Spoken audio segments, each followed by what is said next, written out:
Bismillah. Assalamualaikum warahmatullahi wabarakatuh. Alhamdulillah nahmaduhu wa nasta'inuhu wa nastaghfiruh wa na'udzu billahi min shururi anfusina wa min sayyiati a'malina. Man yahdihillahu fala mudilla lahu wa man yudlil fala hadiya lahu. Asyhadu an la ilaha illallah wahdahu la syarika lahu wa asyhadu anna Muhammadan abduhu wa rasuluhu alladzi la nabiyya ba'dah. Wa sallallahu ala nabiyyina Muhammadin wa ala alihi wa sahbihi wa sallam. Faqad qala Allah ta'ala fil Qur'anil Karim, a'udzu billahi minasy syaithanir rajim. Walau tara idzal zalimuna fi ghamaratil maut wal malaikatu basitu aydihim akhriju anfusakumul yawma tujzauna 'adzabal hun bima kuntum taquluna 'ala Allahi ghairal haqq wa kuntum an ayatihi tastakbirun. Amma ba'du, para jamaah sidang pengajian Masjid Mutiara yang dimuliakan oleh Allah Subhanahu wa taala. Bersyukur kita kepada Allah pada malam kali ini dalam cuaca yang cukup sejuk, bahkan cenderung dingin.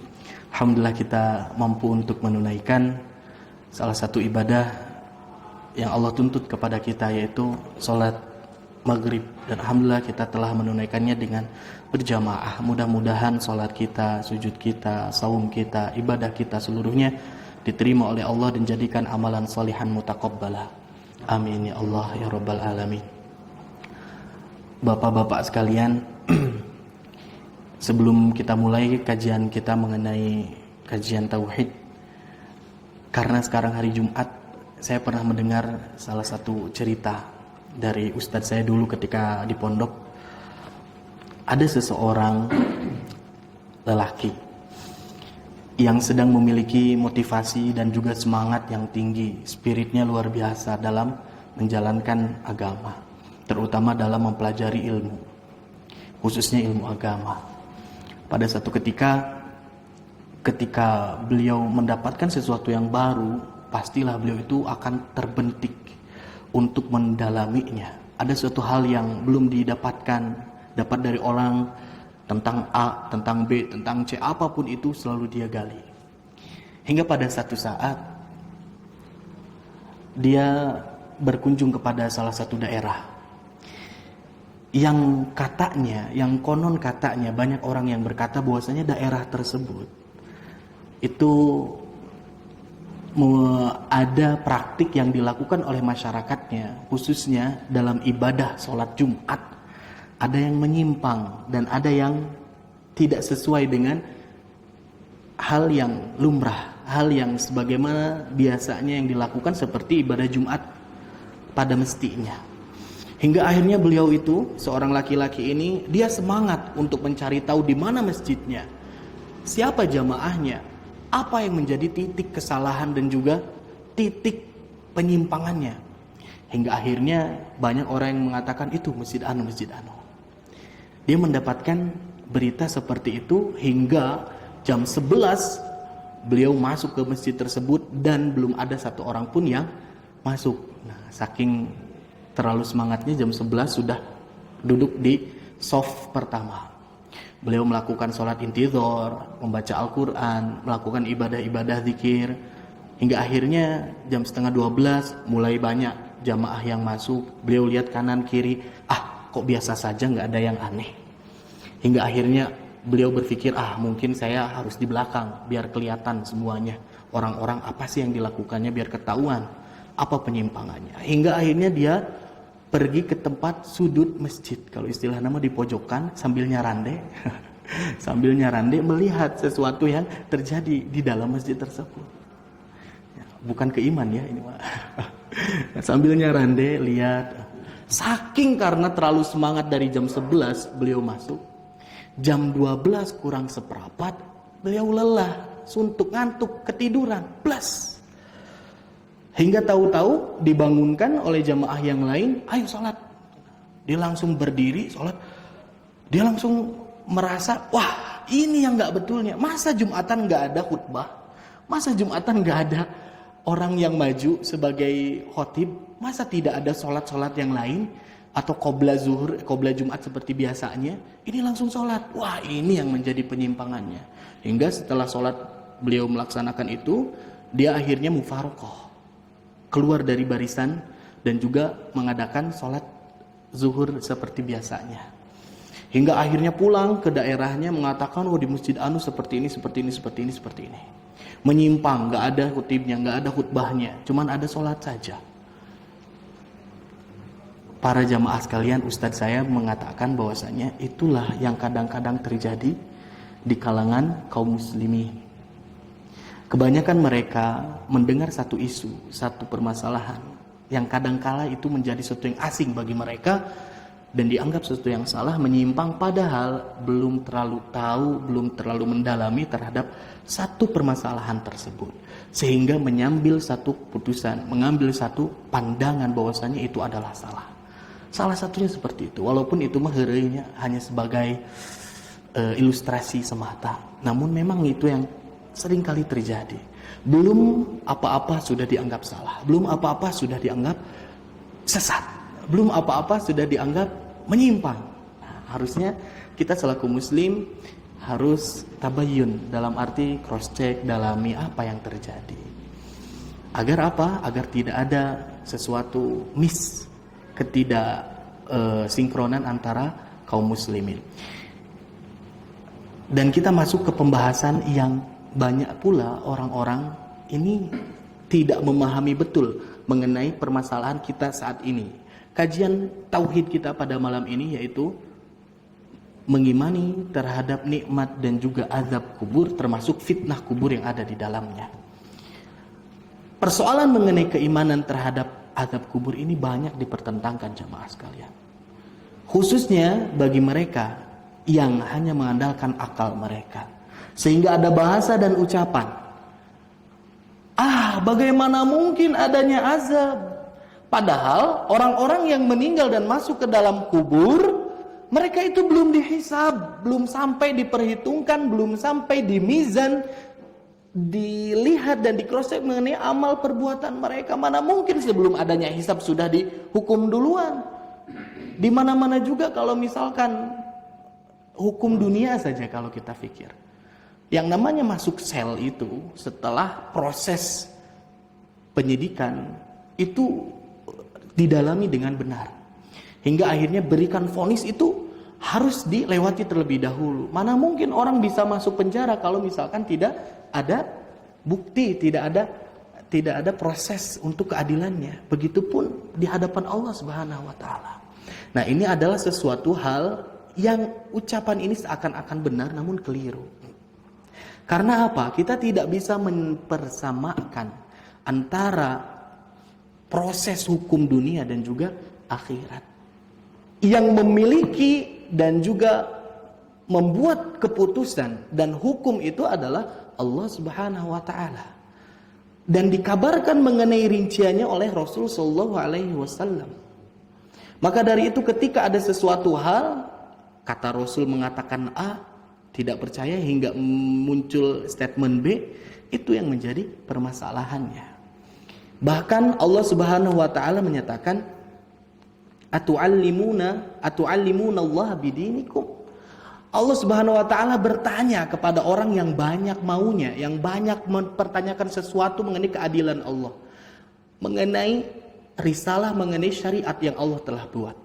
Hingga Allah mempertanyakan, atu'allimuna Allah bidinikum. Apakah kalian ingin mengajari Allah tentang agama kalian ini? Padahal yang membuat siapa? Allah. Padahal Allah ya'lamu ma fis samawati wa ma fil ard.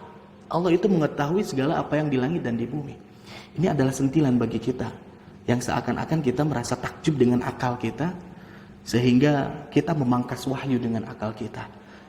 Seperti pembahasan yang kemarin, ada ungkapan dari sahabat Ali radhiyallahu an, "Lau kana ad-dinu bir-ra'yi, lakana asfalul khuffi aula bil massi min a'lahu." Ini mengenai terkait mengusap sepatu itu. Kalaulah saja agama itu dipatok dengan akal semata, pastilah yang namanya mengusap sepatu itu pasti bawahnya, karena yang kotor bawahnya. Tapi Rasul SAW tidak melakukan itu, dan itu adalah kaitannya dengan agama. Cukup dengan membersihkan atas sepatunya, walaupun secara lazimnya atas sepatu itu bersih dibandingkan bawahnya yang harus memang dibersihkan lebih utama. Jadi tidak bisa dengan akal kita. Maka dari itu, ini adalah dalil-dalil yang akan kita urai mengenai adanya siksa dan juga nikmat kubur. Sebelum masuk ke dalam siksa dan juga nikmat kubur, ternyata Allah Subhanahu wa taala sudah memberikan azab terlebih dahulu ketika seseorang sedang merasakan sakaratul maut, dan ini ditujukan kepada orang-orang yang zalim. Tadi saya ayatnya sudah bacakan, saya akan bacakan arti dan terjemahannya saja. Alangkah dahsyatnya sekiranya kamu melihat di waktu orang-orang yang zalim berada dalam tekanan sakaratul maut, sedang para malaikat memukul dengan tangannya sambil berkata para malaikat tersebut kepada orang itu, akhriju anfusakum, keluarkanlah nyawamu, keluarkanlah nyawamu.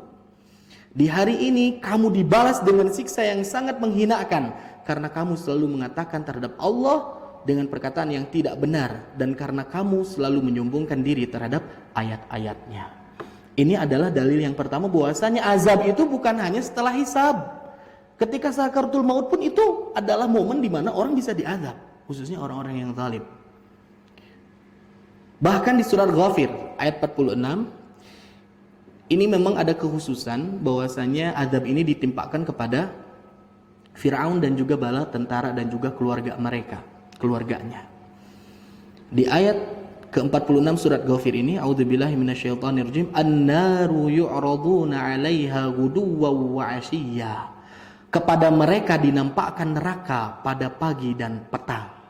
Wa yauma taqumus sa'atu adkhilu ala fir'auna asyaddal azab. Dan ketika datangnya hari kiamat, terjadi kiamat, baru Fir'aun dan kaumnya itu masuk ke dalam azab yang keras. Dalam artian ketika mereka sekarang menunggu, adapun mereka berada di alam barzakh. Nah, mereka itu pada pagi dan sore harinya sudah dinampakkan oleh Allah neraka yang menjilat-jilat mata dan juga diri mereka.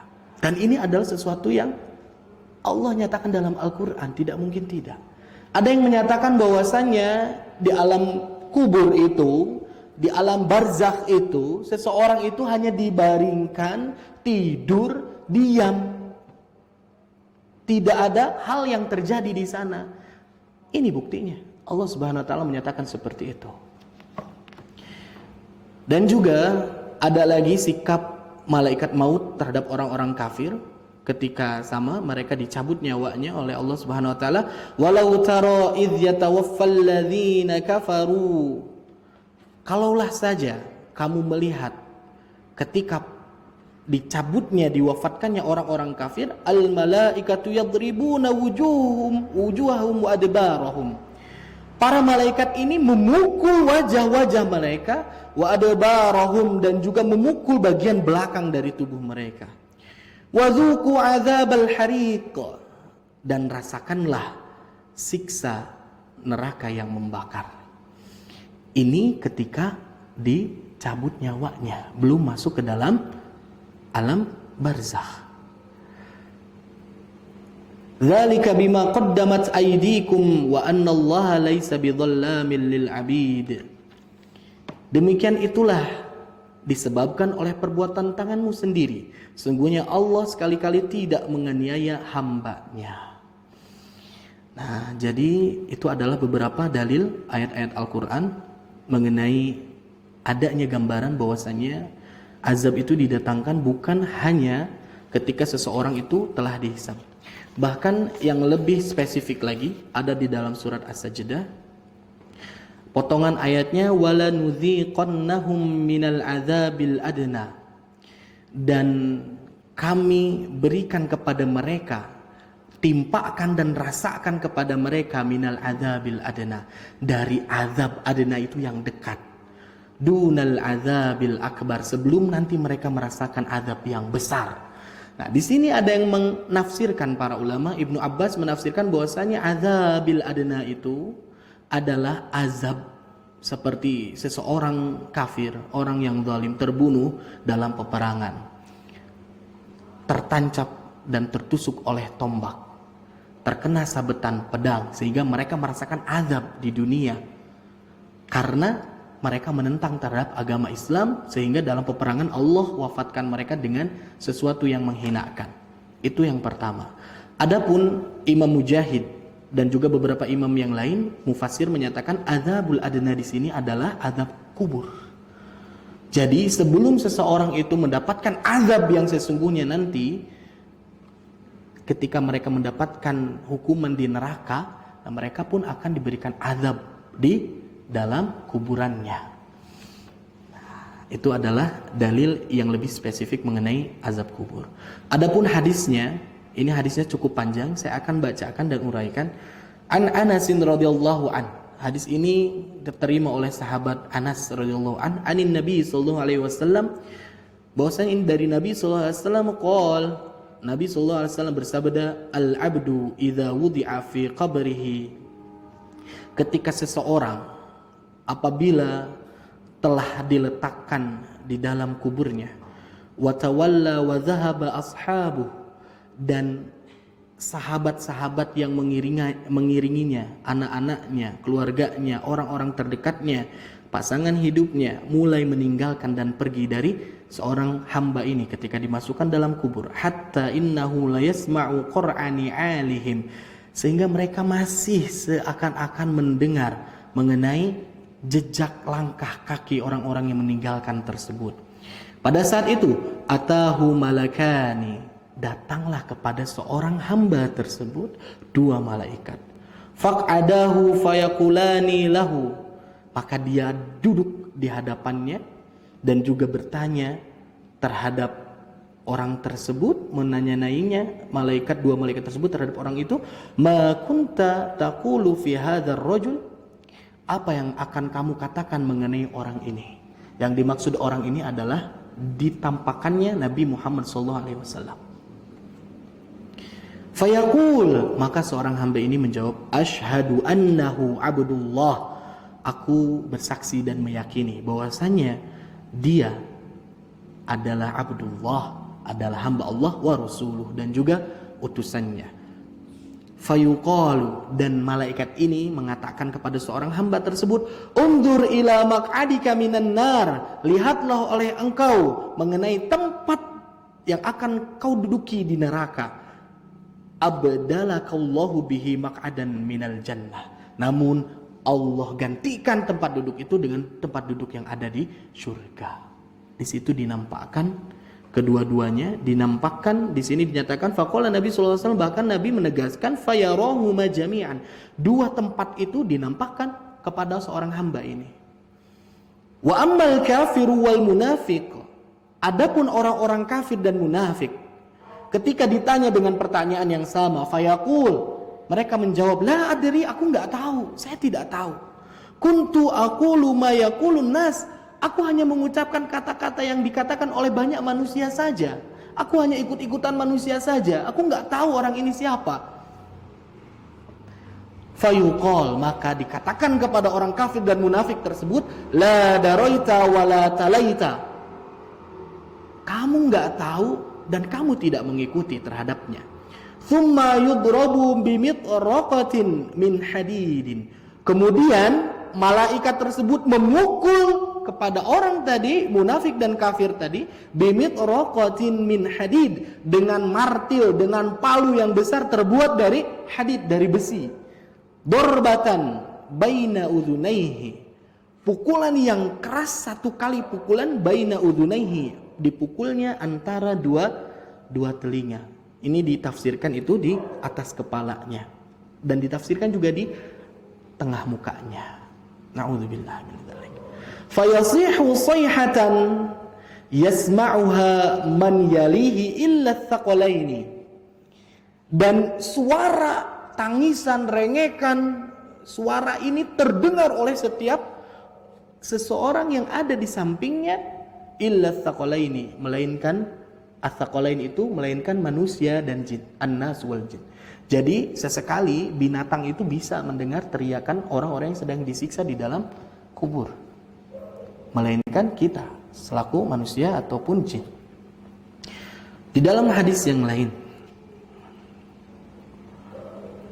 bahwasanya Rasul sallallahu alaihi wasallam bersabda, "Inna ahadakum idza mata." Sungguh salah seorang di antara kalian ketika meninggal, uridu alaihi maq'aduhu bil ghadati wal 'ashiyyi. Nanti kalian itu akan ditempatkan dalam satu tempat duduk kalian pada waktu pagi dan sore, in kana min ahlil jannah. Nah, jikalau mereka itu dari ahlul jannah, fayuqalu hadza maq'aduka hatta yab'atsaka Allahu yaumal qiyamah. Mereka akan menempatinya tempat duduk tersebut, mungkin kalau di sini taman di antara taman surga, dan mereka akan dibangkitkan nanti pada yaumil qiyamah menduduki tempat tersebut. Ada kisah pada saat Rasul sallallahu alaihi wasallam berada di Madinah. Pada saat itu rumah Rasul sedang kosong. Yang ada di dalamnya hanya Aisyah radhiyallahu anha, istri tercinta dari Rasul sallallahu alaihi wasallam. Didatangilah rumah Rasul itu oleh dua orang wanita Yahudi tua. Beliau masuk, mungkin berbincang-bincang dengan Aisyah, dan ada satu pernyataan yang diungkapkan oleh kedua wanita Yahudi tadi. Wanita tersebut tetangga dari Rasul, karena di Madinah kan kaum muslimin dan kaum Yahudi itu mereka bertetangga. Menyatakan bahwasanya sungguh orang-orang yang di dalam kubur itu mendapatkan azab. Mereka mendapatkan azab. Hingga Aisyah penasaran. Ketika datang Rasul SAW pulang ke dalam rumah dan ditanyakanlah, tadi saya mendengar bahwasanya seorang Yahudi mengatakan bahwasanya di dalam kubur itu ada azab dan orang-orang dalam kubur itu mendapatkan azab mereka. Kata Rasul SAW seraya termenung, "Shadaqata ya Aisyah." Itu benar. Apa yang dikatakan oleh dua orang Yahudi tersebut adalah sesuatu yang hak, yang benar. Hingga kata Aisyah radhiyallahu anha, "Aku tidak pernah melihat Rasul SAW setelah peristiwa itu, melainkan beliau selalu berdoa kepada Allah Subhanahu wa taala. Doanya, Allahumma inni a'udzubika min adzabil qabri." Di dalam salatnya maupun di luar salatnya. Dan itu selalu dilakukan oleh Rasul sallallahu alaihi wasallam. Dan juga doa ini salah satunya Rasul sallallahu alaihi wasallam dawamkan di akhir salat kita, tepatnya dalam at-tahiyat akhir kita. Doanya apa? Jamaah sekalian, Allahumma inni a'udzubika min adzabil qabri wa min adzabi jahannam wa min fitnatil mahya wal mamati wa min fitnatil masihid dajjal. Di dalam riwayat yang lain juga disebutkan Allahumma inni a'udzubika min adzabi jahannam wa min adzabil qabri. Diputar. Yang pertama itu jahannam dulu, yang kedua azab kubur, wa min fitnatil mahya wal mamati. Yang ketiganya kita berlindung dari fitnah mahya wal mamati, kehidupan dan juga kematian, wa min syarri fitnatil masihid dajjal, dan ditambahkan dengan kata syar, dan dari kejahatan fitnah dajjal. Nah, ini bagus didawamkan oleh kita. Maka dari itu kalau saya sholat at-tahiyatnya agak lama, mohon maaf. Saya biasakan baca ini dulu setelah sholawat selesai. Seperti itu. Ini yang tidak pernah dilepaskan oleh Rasul sallallahu alaihi wasallam. Menandakan bahwasanya orang-orang yang berkata bahwasanya tidak ada azab kubur. Ini Rasul saja berdoa meminta perlindungan dari azab kubur. Menandakan bahwasanya itu adalah sesuatu yang hak. Yang lebih jelas lagi, hadis dari Ibnu Abbas radhiyallahu anhu.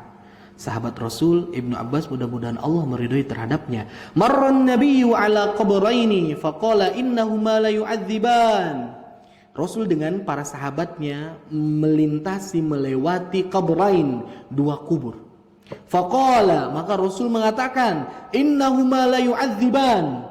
Sesungguhnya keduanya ini la yu'adziban, sungguh sedang diazab. Wa ma yu'adzibani min kabir. Bahkan yang diazab ini, keduanya ini diazabnya bukan disebabkan sesuatu yang kabir, bukan sesuatu yang besar, bukan masalah yang besar. Maka kemudian meneruskan Rasul sallallahu alaihi wasallam, bala amma ahaduhuma fakana yas'a bin namimah. yang pertama ini, kuburan yang pertama ini, fakana yas'a bin namimah.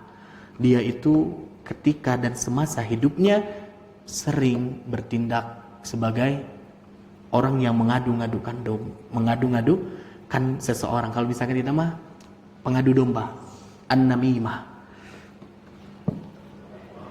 Wa amma ahaduhuma fakana la yastatiru min baulihi.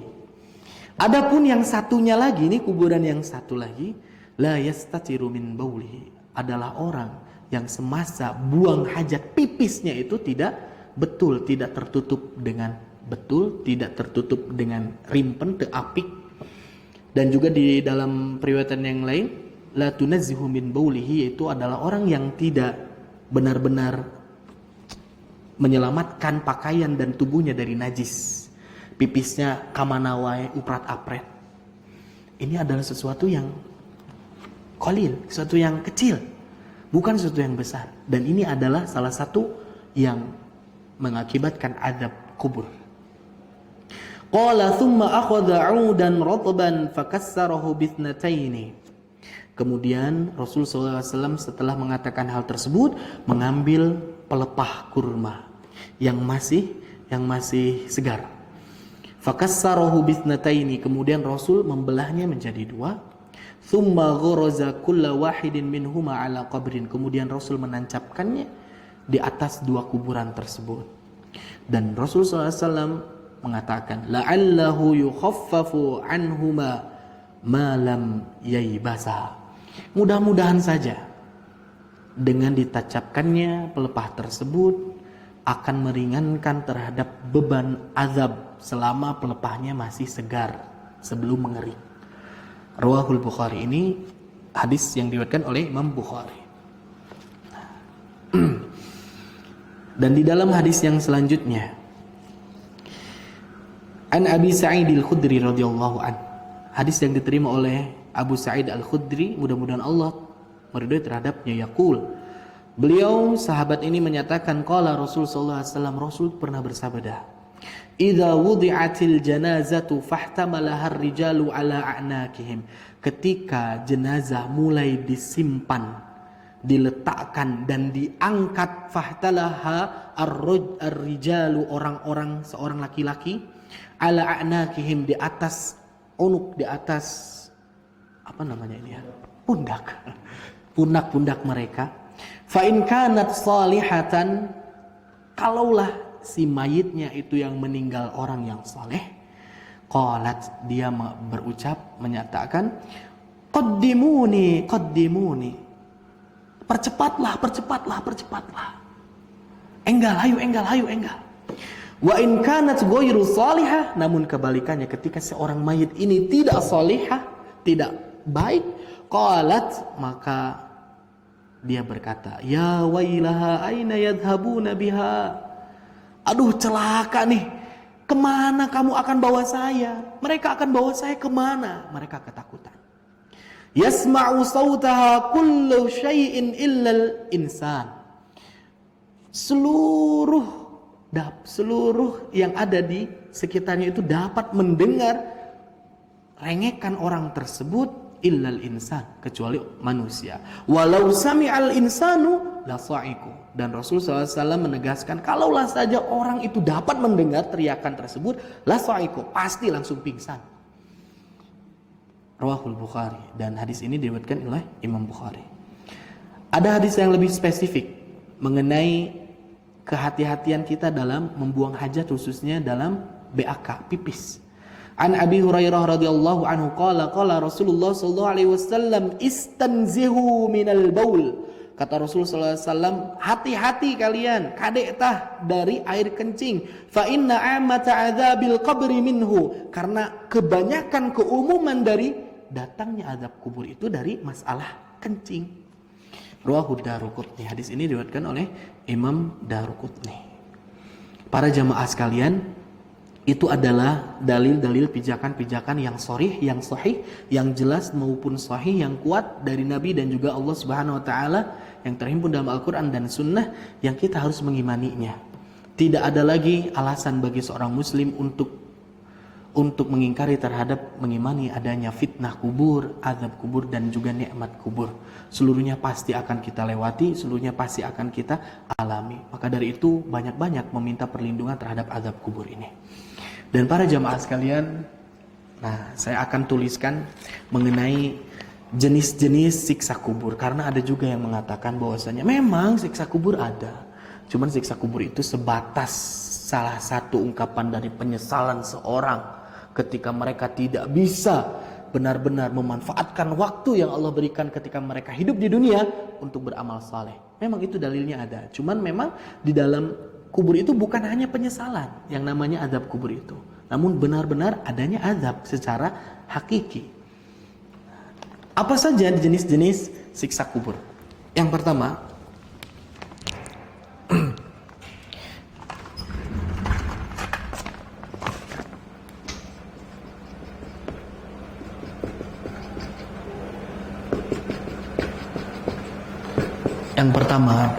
adalah Allah nampakkan dan Allah timpakan kegelapan di dalam kubur.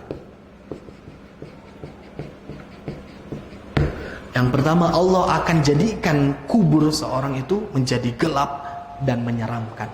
Sebagaimana hadis yang dinyatakan oleh Rasulullah SAW, Inna hadhil kubur mamlu'atun zulmatun. Sesungguhnya di dalam kubur itu sangat menakutkan dan juga sangat gelap, mencekam ala ahliha, dan ini dirasakan oleh para penghuni kubur. Innallaha yunawwiruha lahum bisolati alaihim. Namun Allah Subhanahu wa taala akan menerangi dan juga memberikan cahaya di dalam kubur-kubur tersebut bisolati alaihim. Ketika seseorang itu diberikan solat. Kan ketika ada orang yang meninggal ada solat jenazah, dan itu adalah salah satu penerang seseorang ketika memasuki kubur adalah dengan disolatkan. Ini hadisnya sahih, ini hadisnya jelas. Maka dari itu sudah mah kita bayangkan saja sekarang, sudah mah gelap, sudah mah kalut, mencekam, tidak ada siapa-siapa, didatangi oleh dua malaikat yang asing dengan wallahu alam dengan kondisi yang seperti apa. Dan yang bisa menjawab hanyalah amal-amalan kita, keimanan, ketakwaan kita, bukan hafalan kita. Jadi jangan takut yang belum belajar bahasa Arab misalkan ya, tidak bisa menjawab 3 pertanyaan tersebut. Nah jangan takut, insya Allah yang menjawab adalah amal-amalan kita. Dan yang kedua jamaah sekalian,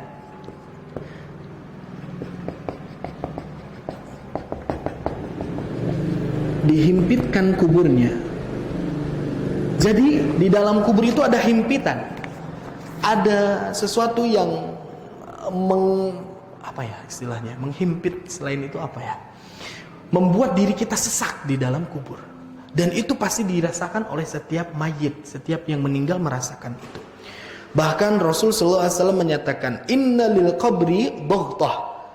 Sungguh kubur itu memiliki dhaghtah, himpitan yang sangat kuat. Walau kana ahadun najian, andai saja ada seseorang yang dapat mampu selamat najian minha, dari himpitan tersebut, lanaja Sa'd bin Mu'adz, pasti yang mendapatkan keselamatan tersebut adalah Sa'ad bin Mu'adz. Beliau adalah seorang sahabat Rasul sallallahu alaihi wasallam yang para ulama menyatakan bahwasanya beliau pun akan mendapatkan himpitan kubur cuman 1 kali, tidak terus-terusan, dan setelah itu Allah akan lapangkan kembali. Kita bayangkan sahabat saja yang memiliki pahala, memiliki amalan-amalan yang luar biasa, mereka pun tidak pernah bisa lepas dan luput dari himpitan kubur, apalagi mungkin kita. Maka dari itu kita harus perbaiki dan ingat lagi mengenai kehidupan setelah kematian kita. Dan yang ketiga,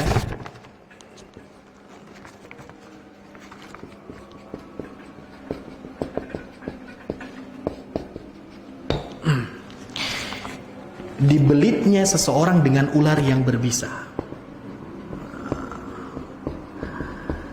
Saya Pak, ketika SMP dulu sama guru bagian pelajaran PAI, dulu sempat masuk ke lab. Udah gitu dipertontonkan kondisi seseorang ketika meninggal, dan itu diadegankan oleh orang Indonesia, nggak tahu Malaysia, yang jelas bahasanya bahasa Melayu. Ketika seorang masuk ke dalam liang lahat, ini di YouTube pun banyak. Hingga akhirnya datanglah ular. Dua ular yang melilit terhadap tubuhnya sehingga dia kesakitan dan meraung-raung, ibu, ayah. Saya berpikir, Masya Allah, itu adalah sesuatu yang sangat mencekam. Ketika dilihat videonya saja sudah sangat takut, apalagi nanti ketika kita mengalaminya. Na'udzubillahi min dzalik, mudah-mudahan tidak.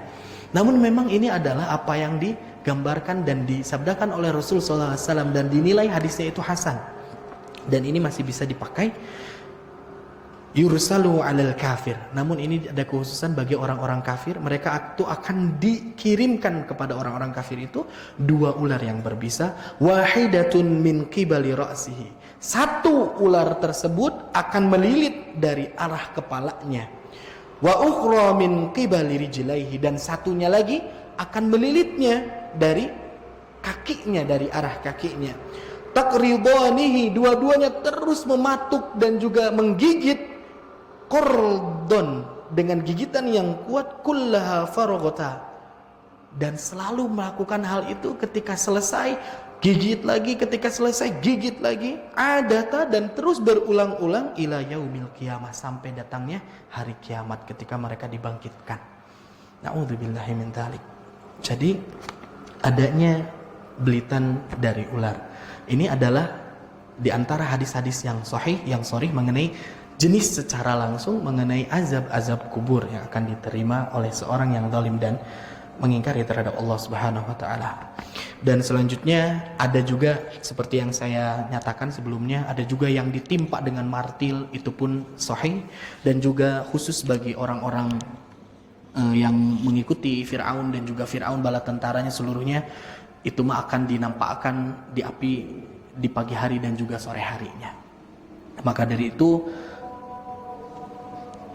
kita mudah-mudahan terhindar dari azab kubur dan mendapatkan nikmat kubur. Dan di dalam hadis yang sangat populer bahwasanya nanti yang akan menemani kita dalam barzakh itu adalah amalan kita. Ketika banyak amalan yang baik, maka dia akan menggambar dan juga menjelma sebagai teman yang akan menenangkan terhadap kita, membuat diri kita tidak was-was, membuat diri kita selalu nyaman, membuat kita merasa rileks. Karena seorang yang menemani ini akan memberikan harum yang sungguh sangat membuat kita ternyamankan, insya Allah. Dan namun sebaliknya, ketika seseorang yang banyak dosa, orang yang banyak berbuat maksiat, maka dia pun ditemani oleh jelmaan dari amal buruknya. Dan kita berdoa kepada Allah, mudah-mudahan kita ditemani dengan amalan-amalan baik kita, berikut dengan orang tua kita dan seluruh orang-orang yang kita cintai, seluruh kaum muslimin dan muslimat. Amin ya Allah ya Rabbal Alamin. Barangkali itu yang dapat saya sampaikan dalam kesempatan kali ini. Apabila ada pertanyaan, insya Allah nanti boleh kita diskusikan, kita obrolkan lagi di sesi-sesi yang akan datang. Dan insya Allah pembahasan tauhid kita hampir menuju akhir. Insya Allah kita di pertemuan selanjutnya masuk ke dalam bagaimana cara mengimani terhadap qadar Allah Subhanahu wa taala, biar tidak salah berpijak, biar tidak salah dan keliru dalam memahami takdir Allah Subhanahu wa taala. Mudah-mudahan Allah berikan ilmu, Allah berikan panjangnya usia sehingga kita dapat memahami dan bertakarub kepada Allah dengan ilmu yang sempurna. Amin ya Allah ya Rabbal Alamin. Kita tutup bersama pembahasan kajian kita pada malam Isya kali ini dengan bacaan hamdalah dan doa kifaratul majlis bersama-sama. Alhamdulillahirabbil alamin. Subhanakallahumma wabihamdika asyhadu an la ilaha illa anta astaghfiruka wa atubu ilaik. Rabbana atina fid dunya hasanah wa fil akhirati hasanah wa qina adzabannar. Amin ya rabbal alamin. Wassalamu alaikum warahmatullahi wabarakatuh.